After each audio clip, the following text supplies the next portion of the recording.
Jesus' central message was that the kingdom of God had come through him, which should have us asking, who did Jesus consider himself to be?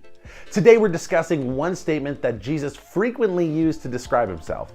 All that and more is coming right up.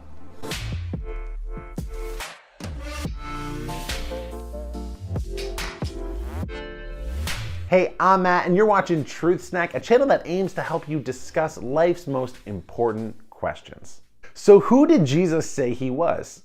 In John's account of Jesus' life, Jesus describes himself with several metaphors, beginning with I am. See if you can identify the common thread in what he said. In John chapter 6, Jesus says, I am the bread of life. He who comes to me will never go hungry. In chapter 8, he teaches, I am the light of the world. Whoever follows me will never walk in darkness, but will have the light of life. Then in John 11, Jesus says, I am the resurrection and the life. He who believes in me will live, even though he dies. And whoever lives and believes in me will never die. And then in John 14, he boldly declares, I am the way, the truth, and the life. No one comes to the Father except through me. Hopefully you caught the key concept in those four quotes.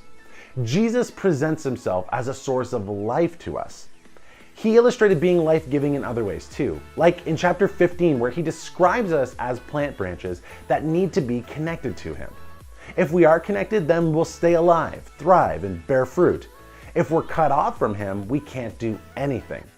Jesus clearly viewed himself as powerfully life-giving. But what does that mean?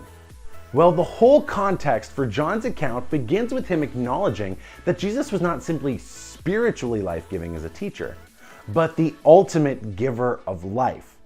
John writes, through Jesus all things were made. Without him nothing was made that has been made. In him was life, and that life was the light of all humankind. John puts Jesus' life-giving abilities on the same level as God's. So here's today's question. Do you think Jesus' life-giving statements reflect divine characteristics? If you want to look over the I am statements we talked about today, check the links in the description below. Thank you so much for watching. If you don't yet subscribe to Truth Snack, why not consider subscribing? You can do that by clicking the Truth Snack logo on screen and hitting the notification bell. I'll see you all next Tuesday.